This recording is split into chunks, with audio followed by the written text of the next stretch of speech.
ओम शांति। आज हम अभी इस वीडियो में सत्यनारायण की सच्ची कथा सुनेंगे। अब तक तो हमने बहुत कथाएं की होंगी अपने घरों में, सबने अलग अलग तरीके से, लेकिन आज जानेंगे कि सत्यनारायण की सच्ची कथा का मतलब क्या है। तो सुनते हैं इस बुक के द्वारा। इसमें 2 शब्दों में आत्म प्रकाश भाई जी अपने कुछ पंक्तियां प्रस्तुत कर रहे हैं। भारतीय संस्कृति में व्रतों और कथाओं, पर्वों और तीर्थों का विशेष महत्व है। मानव जीवन को दिव्य गुण संपन्न तथा पवित्र और निर्विकार बनाकर जीवन में उमंग भरना ही इन सांस्कृतिक गतिविधियों का एकमात्र उद्देश्य है। समय के निश्चित क्रम में आने वाले इन पर्वों, कथाओं और व्रतों के पीछे एक गहन आध्यात्मिक रहस्य छिपा होता है। काल की लंबी अवधि की धूल से वे गहन आध्यात्मिक रहस्य धूमिल तो हो गए हैं, पर पूर्णतः मिटे नहीं हैं। सत्यनारायण की कथा भी भारत की प्रसिद्ध कथाओं में से एक सुप्रसिद्ध कथा है। इस कथा का विस्तार सार इस सत्य से संबद्ध है कि भगवान स्वयं ज्ञान देकर नर को श्री नारायण और नारी को श्री लक्ष्मी का पद प्रदान करते हैं। इस अर्थ में परमात्मा शिव द्वारा कलयुग के अंत और सतयुग की आदि के संगम युग पर सुनाई जाने वाली सृष्टि के आदि मध्य अंत की ज्ञान कथा ही सच्ची सत्यनारायण की कथा है, और मन की कुवृत्तियों को नियंत्रित करना ही सच्चे अर्थों में व्रत है। अभी महाविनाश भी अपनी पूर्ण तैयारियों सहित सामने खड़ा है। अवतरित भगवान को पहचानने में लापरवाही और प्रमाद करने वाली आत्माओं का धन धान्य तृणवत हो ही जाना है। पापों के बोझों से इस कलयुगी संस्कार का बेड़ा भी डूब ही जाना है। दूसरी तरफ ईश्वरीय मत पर चलने वालों को मुक्ति, जीवन मुक्ति का जन्म सिद्ध अधिकार, 21 जन्मों की अविनाशी और आमोद प्रमोद तथा कमल मुख, कमल नेत्र सहित नारायण पद मिलना ही है। सुधी पाठकों से शुभाकांक्षा है कि वे प्रस्तुत पुस्तक में प्रचलित कथा और वास्तविक कथा का जो सुंदर तुलनात्मक विवेचन प्रस्तुत किया गया है, उसे केवल पढ़े ही नहीं वरन स्मरण भी करें और फिर उस पर मनन भी करें। इसे पढ़कर पाठकों की शुभ मनोकामनाएं पूर्ण हों और वे भगवान शिव द्वारा बैकुंठ के अमर पद के अधिकारी अवश्य बने, ऐसी हमारी शुभ कामना है। ब्रह्मा कुमार आत्म प्रकाश भाई। सत्यनारायण की व्रत कथा। भारत में अनेक लोग सत्यनारायण का व्रत करते तथा कथा भी सुनते हैं। सत्यनारायण व्रत, जिसको कि यह व्रत स्कंद पुराण के रेवा खंड में अंतिम 5 अध्यायों में है, परंतु वहां कथा न देकर केवल महात्म्य ही का उल्लेख है। बताया गया है कि यह कथा नैमिषारण्य तीर्थ में सूत जी, जो कि व्यास के शिष्य थे, ने सोनकादि 88,000 ऋषियों को सुनाई। इसमें लिखा है कि यह कथा भगवान ने नारद को तब सुनाई थी जब नारद ने मृत्यु लोक में दुख देखकर उसकी निवृत्ति के लिए उनसे उपाय पूछा था। कई वर्ष हुए गीता प्रेस गोरखपुर ने कल्याण में स्कंद पुराण का हिंदी अनुवाद छापा था। उसमें उन्होंने भी यह स्वीकार किया है कि मूल पोथी में ऐसी कोई कथा नहीं है। तो ये सत्यनारायण व्रत कथा का जो पहले जो बताया गया है उसके बारे में शॉर्ट में विवेचना की हुई थी। सत्यनारायण व्रत कथा में लिखा है कि सत्यनारायण का व्रत दुख और शोकादि को शांत करने वाला, धन धान्य को बढ़ाने वाला, सौभाग्य को देने वाला तथा सब जगह विजय प्राप्त कराने वाला है। इस व्रत तथा कथा के करने से मनुष्य सब पापों से छूट जाता है और इस लोक में सुख से जीवन व्यतीत करते हुए अंत में मुक्ति की तथा बैकुंठ में देव पद की प्राप्ति कर लेता है। इसको पृथ्वी पर जब मनुष्य करेंगे तब पृथ्वी से दुख अवश्य ही नष्ट हो जाएंगे। इस प्रकार इस कथा में सभी मनोरथों के सिद्ध होने के तथा सभी इच्छाओं के पूर्ण होने की बात लिखी है। क्या इसमें सत्य के परिचय का, श्री नारायण की जीवन कहानी का या उत्तम व्रत का वर्णन है? ऊपर इस व्रत और कथा का जो इतना बड़ा महात्म्य लिखा है, उसको पढ़कर तो हर एक मनुष्य चाहेगा कि वह भी व्रत करे तथा कथा सुने, क्योंकि सुख और शांति, मुक्ति और जीवन मुक्ति, विजय और सौभाग्य या धन्य धान की प्राप्ति तो हर कोई चाहता ही है। परंतु जब मनुष्य प्रचलित सत्यनारायण व्रत कथा को पढ़ता या सुनता है, तो यह सोचकर आश्चर्यचकित होता है कि इसमें न तो श्री नारायण की कोई आत्मकथा यानी कि बायोग्राफी है, न सत्य स्वरूप परमात्मा का कोई परिचय दिया गया है, और न ही किसी व्रत की व्याख्या है जिसके बारे में मन जान जाए कि इस व्रत को करने से उपर्युक्त उत्तम प्राप्ति हो सकती है।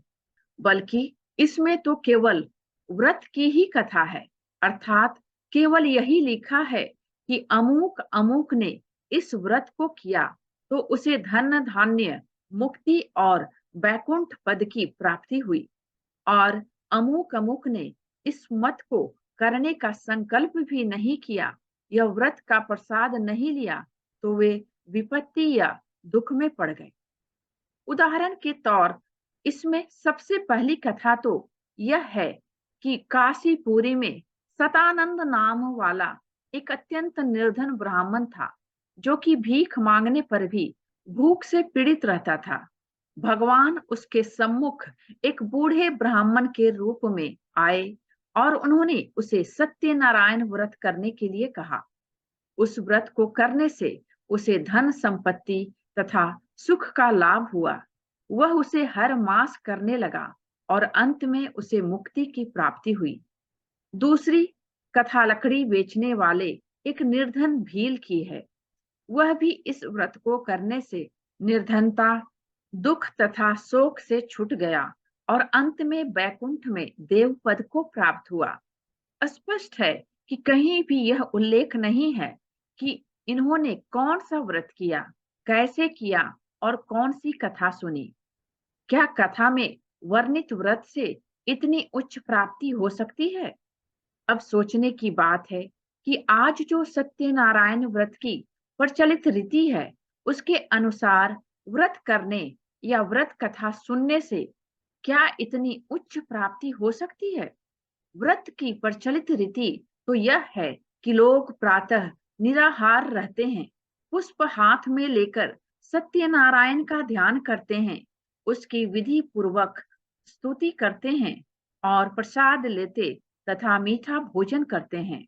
स्पष्ट है कि वास्तव में वह व्रत जिसका महात्म्य हम इस लेख के शुरू में कर आए हैं, इस प्रचलित व्रत से भिन्न और उच्च कोटि का व्रत रहा होगा, वरना यदि कुछ घंटों के लिए निराहार रहने रूप व्रत करने से या एक दिन सिवाय भोग लगाकर मीठा ही मीठा खाकर मौज मनाने से संपूर्ण सुखों की अथवा मुक्ति और जीवन मुक्ति की प्राप्ति हो सकती होती, और इस जीवन में भी मनुष्य दरिद्रता और दुख से छूटकर संपत्ति और सुख प्राप्त कर सकता, तो इस अत्यंत सहज युक्ति को अपनाने से तो कोई भी नहीं चूकता। यहाँ तक कि नास्तिक कम्युनिस्ट लोग भी क्रांति और दरांति यानी हसुआ की बात छोड़कर संक्रांति पर इसी व्रत को करना ही सर्वोत्तम उपाय मानते। और आज जबकि देश में दर्दनाक दरिद्रता है और लाखों लोग भूख से कराह रहे हैं, तो सरकार भी इसी व्रत को करती और कराती। परंतु इस कथित व्रत में यह विशेषता ही नहीं है कि देश में सुख शांति हो जाए और मनुष्य को मुक्ति और जीवन मुक्ति की प्राप्ति हो।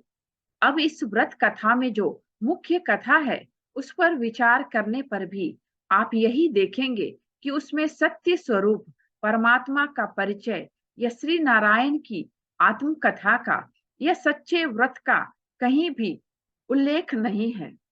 कथा में वर्णित वृतांत कहाँ तक संभव है और उनका वास्तविक भाव क्या है?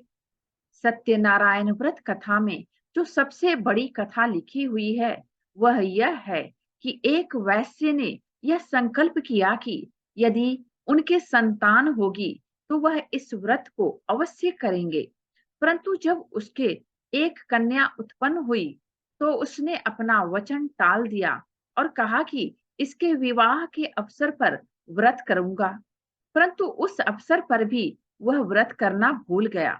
इसके परिणाम स्वरूप सत्यनारायण ने रुष्ट होकर उसे शाप दिया कि उस पर दुख आए। इधर राजा की चोरी हो गई थी और चोरों ने राजा के दूतों को अपने पीछे भागकर आते हुए देख और जहां वैश्य तथा उसका जमाता यानी दामाद बैठे थे वहां धन छिपाकर भाग गए।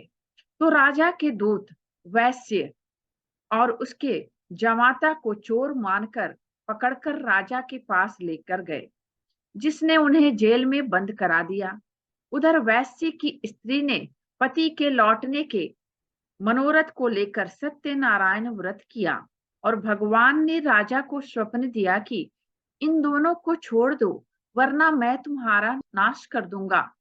जब राजा द्वारा मुक्त होकर दोनों अपने बेड़े की ओर लौट रहे थे तो सत्यनारायण ने उनसे पूछा, वैश्य तुम्हारे बेड़े में क्या है? वैश्य बोला, क्या कुछ लेने का विचार है? इसमें तो केवल लता पत्रादि ही है। तब साधु वेश में सत्यनारायण बोले, तथास्तु। इसके परिणाम स्वरूप वैश्य के बेड़े में सब धन सोना आदि लता पत्रादि ही बन गए। परंतु जब वैश्य ने लौटकर उस साधु वेशधारी से दुख प्रकट किया तो उसने कहा, तुम मेरी पूजा नहीं करते हो और व्रत नहीं करते हो, इसलिए मेरी इच्छा से तुम्हें यह सब दुख होता है। वैश्य बोला, आपकी माया से मोहित होकर व्रत करना भूल गया था। जब वैश्य ने व्रत करने का आश्वासन दिया तब भगवान की प्रसन्नता के फल स्वरूप लता पत्रादि के स्थान पर पहले की तरह सोना चांदी धनादि प्रकट हो गया। आगे लिखा है, आखिर वैश्य और उसका जमाता अपने नगर के तट तक आ पहुंचे और बेड़े को तट से लगाकर उन्होंने नगर की भूमि पर पग धरा। वैश्य की पुत्री जो कि सत्यनारायण व्रत कर रही थी अपने पिता और पति के बेड़े के आने की सूचना पाकर सत्यनारायण का प्रसाद छोड़कर बेड़े की ओर चल पड़ी। प्रसाद न लेने का परिणाम यह हुआ कि उसका पति अदृश्य हो गया और बेड़ा डूबकर सागर तल में विलीन हो गया।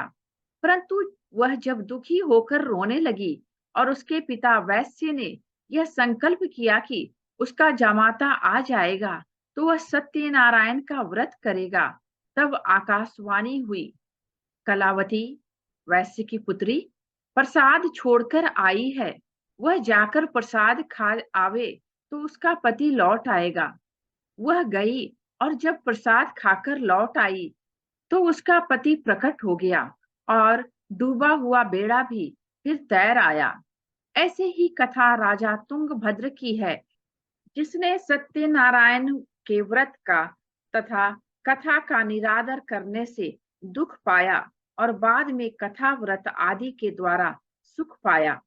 कलावती की उपरोक्त कथा पर विवेक युक्त रीति से विचार करने पर आप मानेंगे कि कथा में यह जो लिखा है कि धन सोना आदि सब लता पत्र ही बन गए और फिर सत्यनारायण जी के प्रसन्न होने पर वे पुनः सोने चांदी के रूप में परिवर्तित हो गए, वह साधारण अथवा अक्षरार्थ में असामान्य ही लगता है।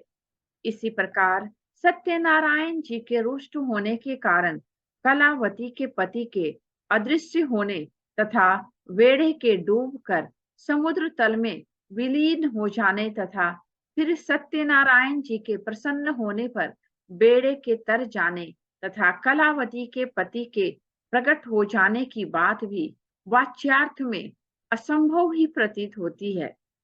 यो कोई व्यक्ति भक्ति की लहर में बहकर चाहे हर एक बात को ठीक मान ले, परंतु विवेक तथा ज्ञान की कसौटी पर कसने से तो ये वृतांत एक भक्ति प्रधान मानव मन की विचारधारा ही मालूम होती है। वास्तव में तो सत्य स्वरूप परमात्मा का तथा श्री नारायण का बहुत बड़ा महात्म्य है और व्रत भी उत्तम फल को देने वाला है। परंतु लोगों ने वास्तविक कथा के भाव को इस ढंग से वर्णन करके सारी बात ही बदल दी है। इसके अतिरिक्त कथा में यह जो लिखा है, भगवान मैं आपकी माया से मोहित होकर इस व्रत को करना भूल गया था, या कि भगवान ने रुष्ट होकर साप दिया और भगवान ने कहा मेरी इच्छा से ही तुम पर दुख आता है, आदि आदि, वास्तव में यह सब उल्लेख भगवान श्री नारायण के स्वरूप एवं स्वभाव के विरुद्ध है।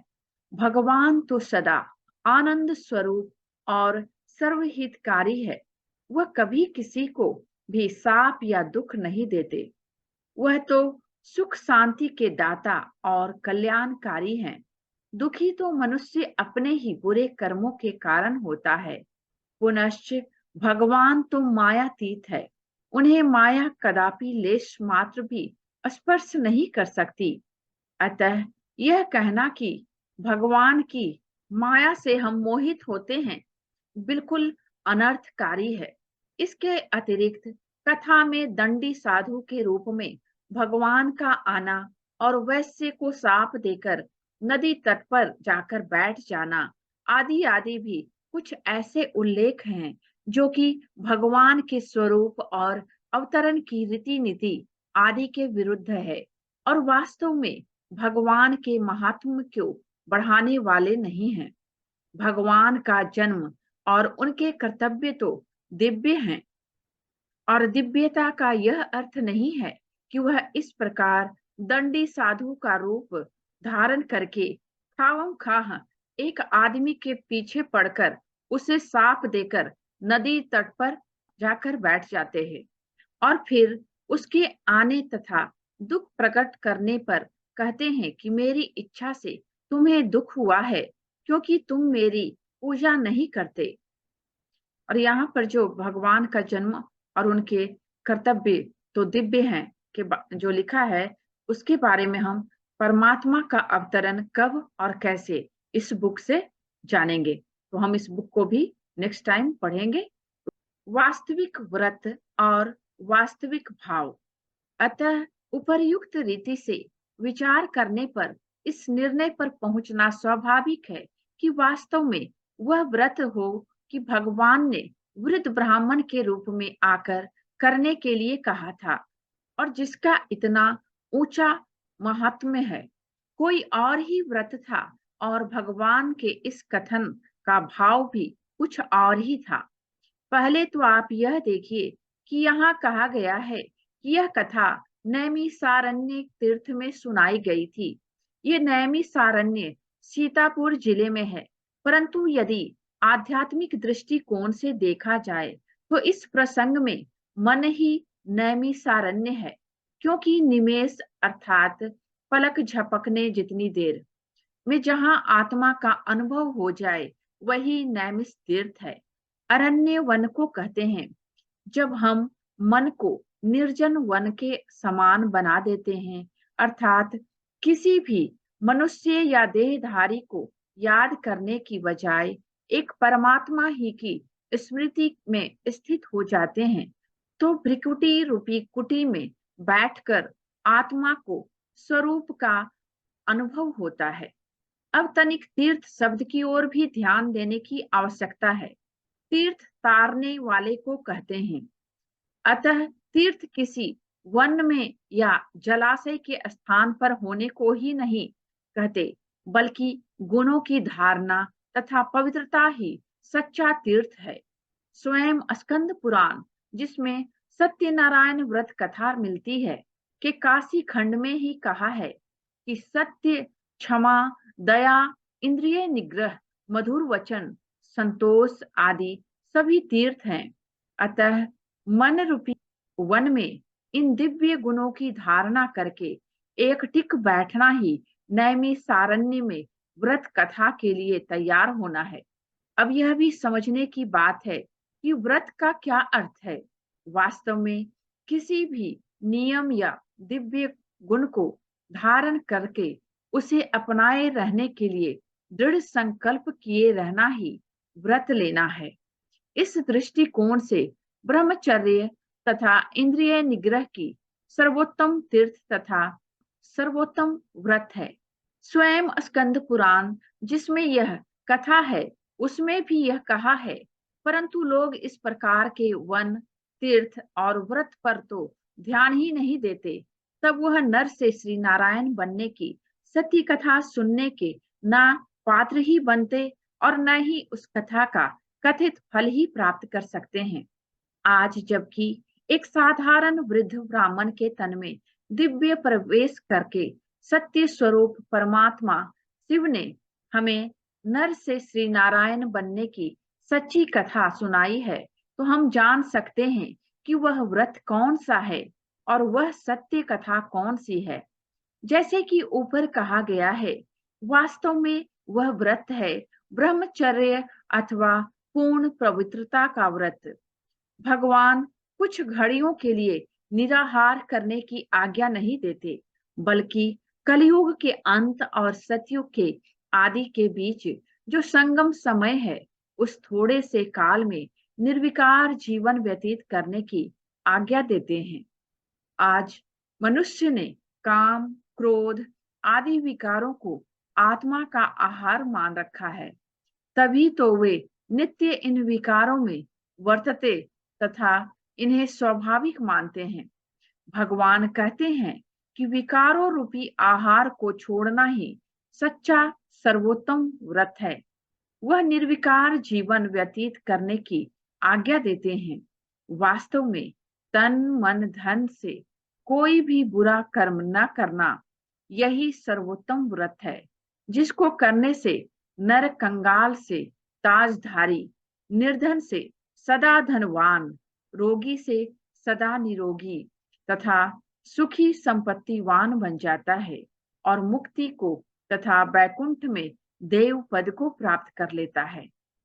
कथा में ब्राह्मण, भील, वैश्य आदि का उल्लेख क्यों?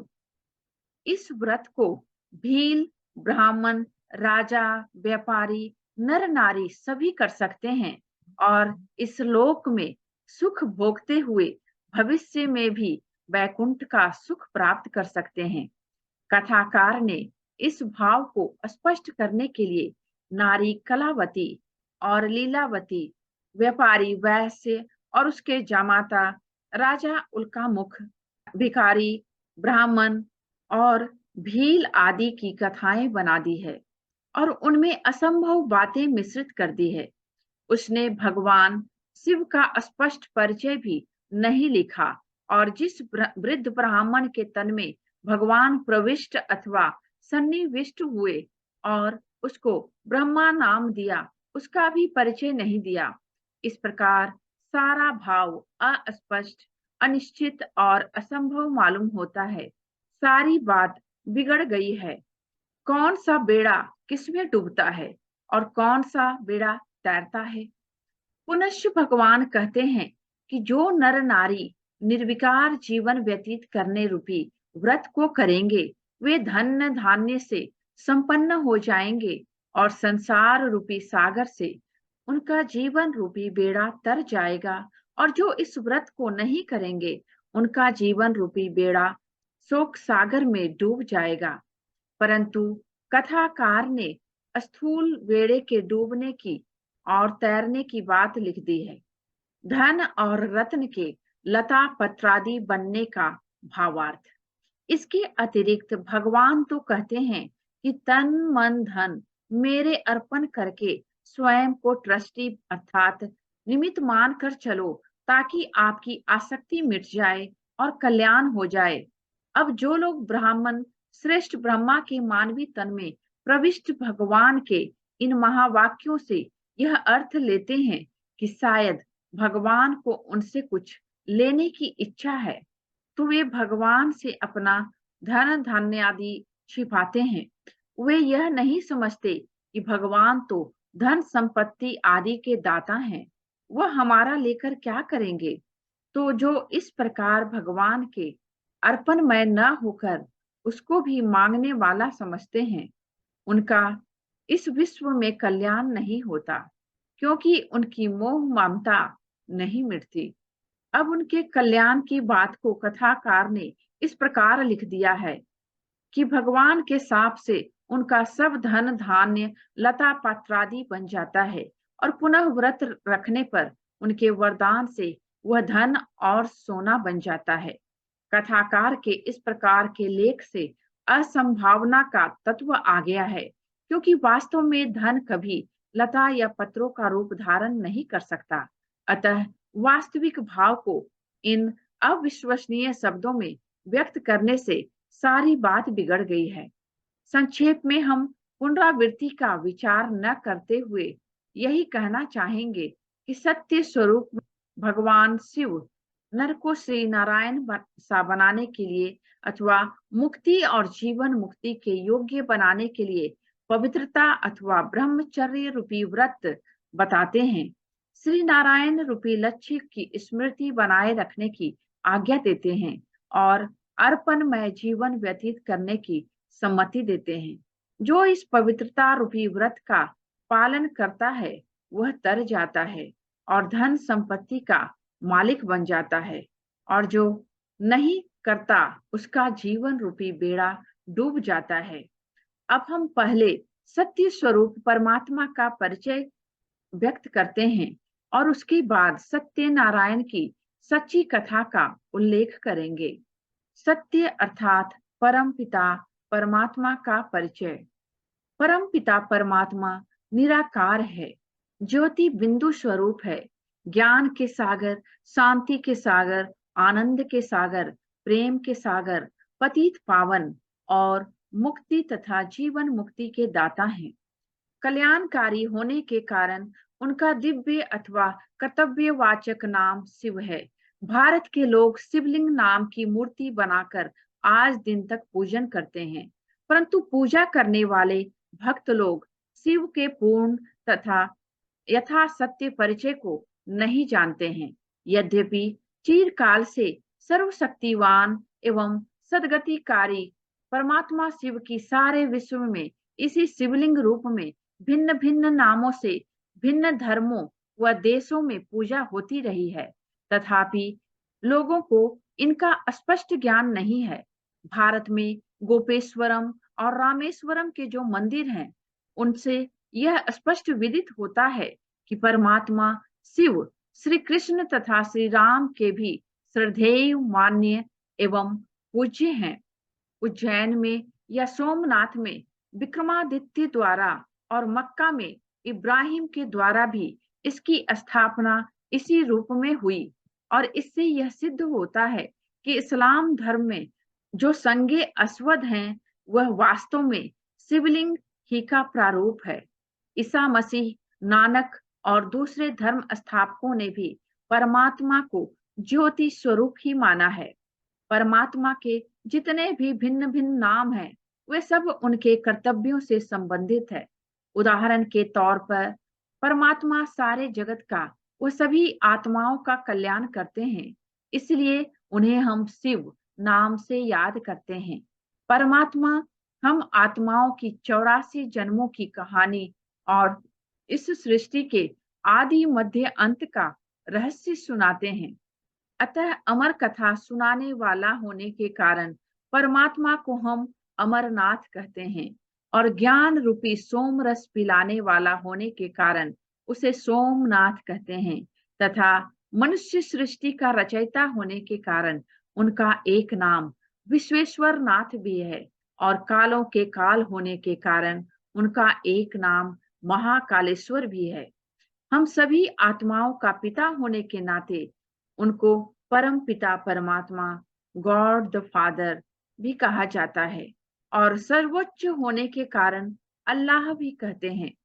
परमात्मा शिव अमर कथा सुनाने के लिए वह भ्रष्टाचारी एवं पतित दुनिया को श्रेष्ठाचारी व पावन बनाने के लिए एक बूढ़े अनुभवी मनुष्य के शरीर का आधार लेते हैं और उसके मुख द्वारा सारे शास्त्रों का सार सुनाते हैं, जिसे हम भगवान का गीत अथवा भगवत गीता भी कहते हैं। वह मनुष्य प्रजापिता ब्रह्मा कहलाता है। परमपिता परमात्मा शिव व प्रजापिता ब्रह्मा दोनों का दिव्य जन्म भारत में ही होता है। इसलिए भारत में ही शिव का सबसे अधिक गायन है और भारत का भी सारे विश्व में गायन होता है। प्रजापिता ब्रह्मा द्वारा जो अमर कथा या सत्य नारायण की कथा परमपिता परमात्मा शिव सुनाते हैं, उसे अब वह पुनः सुना रहे हैं। अब हम उसका उल्लेख करेंगे। ओम शांति। इसके आगे हम अगले वीडियो में सुनेंगे, जानेंगे सत्यनारायण की सच्ची कथा। थैंक यू बाबा का और थैंक यू आप सबका। ओम शांति।